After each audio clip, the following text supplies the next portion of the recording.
शिमला के संजौली में अवैध मस्जिद मामले में शनिवार को नगर निगम आयुक्त कोर्ट में सुनवाई हुई, जिसमें वक्फ बोर्ड की ओर से वकील ने अपना पक्ष रखा और यह जमीन वक्फ बोर्ड की होने का दावा भी किया और मामले की अगली सुनवाई 5 अक्टूबर को तय की गई। वक्फ बोर्ड और जेई को स्टेटस रिपोर्ट दायर करने के निर्देश दिए गए हैं।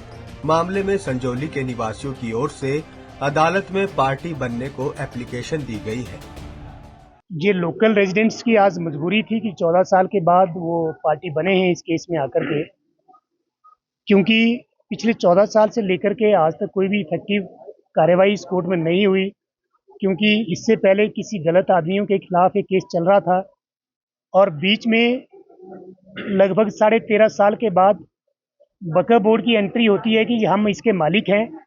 लेकिन आज जब कमिश्नर साहब ने कोर्ट में वक्फ बोर्ड से ये पूछा कि 13 साल तक जो हुआ क्या आपको उसके बारे में जानकारी है, तो उसका उन्होंने कोई जवाब नहीं दिया। लेकिन अब वो कह रहे हैं कि जो मस्जिद है इसका जो मालिकाना हक हमारे पास है, लेकिन ऐसा कोई रिकॉर्ड वो कोर्ट में दिखा नहीं पाए। लेकिन जो हमारे पास जो रेवेन्यू रिकॉर्ड है उसके मुताबिक हिमाचल प्रदेश सरकार जो है इस ज़मीन की जो है मालिक है और उस जमाबंदी में खसरा नंबर 36 पर जो एक मस्जिद है वो गैर मुमकिन मस्जिद दिखाई गई है। तो गैर मुमकिन मस्जिद का मतलब है कि सरकारी ज़मीन पर बनाई गई मस्जिद। तो हमारा यही कहना है कि एनक्रोचमेंट को लेकर के हम किसी संप्रदाय के बारे में बात नहीं करते। मैं एडवोकेट हूँ, मेरे लिए हिंदू मुस्लिम सिख ईसाई सब बराबर है और हमने अपनी 20 पेज की एप्लीकेशन में कहीं पे भी हिंदू और मुसलमान शब्द का हमने यूज़ नहीं किया है। हमने सिर्फ इलीगल और अनऑथराइज कंस्ट्रक्शन के बारे में बात की है। वो किसी की भी हो वो टूटनी चाहिए as per the bylaws of the MCs. वहीं वक्फ बोर्ड के वकील भूप सिंह ठाकुर ने बताया कि 1 मंजिल के निर्माण की उनको जानकारी है, लेकिन उसके बाद बनी 4 और मंजिल किसने बनाई इसकी उनको भी जानकारी नहीं है। कोर्ट ने पहली बार एसपी वक्फ बोर्ड को इसमें नोटिस इशू किए थे और पेश हुए। हमने रिप्लाई फाइल किया डिटेल्स और डॉक्यूमेंट्री एविडेंस सबमिट करी कोर्ट में।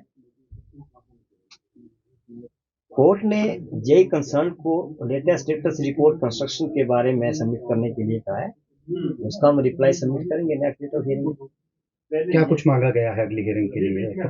अगली हियरिंग के लिए तो लेटेस्ट स्टेटस रिपोर्ट मांगी गई जे कंसर्न से। वो अपनी रिपोर्ट देंगे, हम उसको एग्जामिन करेंगे। उसको एग्जामिन करने के बाद हम रिप्लाई फाइल करेंगे। वही वक्फ बोर्ड के स्टेट ऑफिसर कुतुबुद्दीन का कहना है कि जमीन वक्फ बोर्ड की है और रिकॉर्ड में भी 1 मंजिल मस्जिद दर्ज है।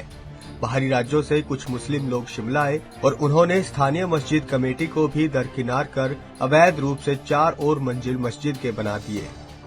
नहीं, आज हमने अपने स्टैंडिंग काउंसिल के थ्रू रिप्लाई फाइल किया है हिमाचल प्रदेश वक्फ बोर्ड में और हमारे को रिप्लाई के लिए टाइम दिया था कोर्ट ने। आज समन किए गए थे तो आज हमने रिप्लाई फाइल किया है। क्या कुछ फाइल किया, क्या कुछ कहा गया? रिप्लाई एज पर रिकॉर्ड ही किया गया, जो रिकॉर्ड अवेलेबल डिपार्टमेंट के पास था। रेवेन्यू एजेंसी से हमने 1947 का रिकॉर्ड कलेक्ट किया और फर्दर जो रिकॉर्ड डिपार्टमेंट के पास था और सेंट्रल गवर्नमेंट ने इसकी गजट नोटिफिकेशन की थी।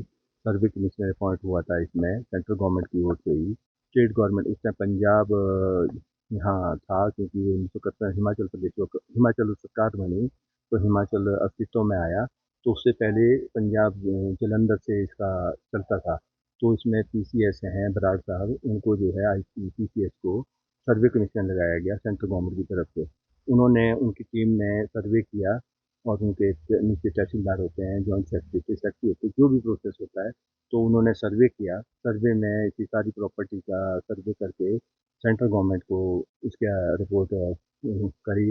तो सेंट्रल गवर्नमेंट ने सर्वे रिपोर्ट के मुताबिक इसका गजट 15 अगस्त 1970 को इसका गजट कर दिया कि जो प्रॉपर्टी वक्फ की है, मस्जिद है या कब्रिस्तान है या कोई दूसरी प्रॉपर्टी है, जिसमें ये प्रॉपर्टी भी एक है।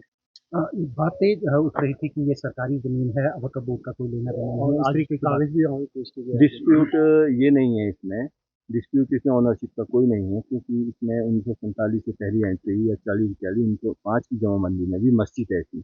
1907 की जमाबंदी यहाँ पर अभी मिलती है, अवेलेबल होती है हमारे हिमाचल शिमला में। तो 1907 की जमाबंदी में भी ये मस्जिद गैर मुमकिन मस्जिद लिखी गई है। कोर्ट के आदेशों के बाद देखना होगा कि स्थानीय हिंदू संगठन के लोगों का क्या रुख रहता है। क्योंकि लोगों ने एक सप्ताह के भीतर मस्जिद को ना तोड़ने की स्थिति पर खुद मस्जिद को तोड़ने की बात कही है, लेकिन कोर्ट से मामला अब 5 अक्टूबर तक लटक गया है। पंजाब केसरी टीवी के लिए शिमला से अली की रिपोर्ट।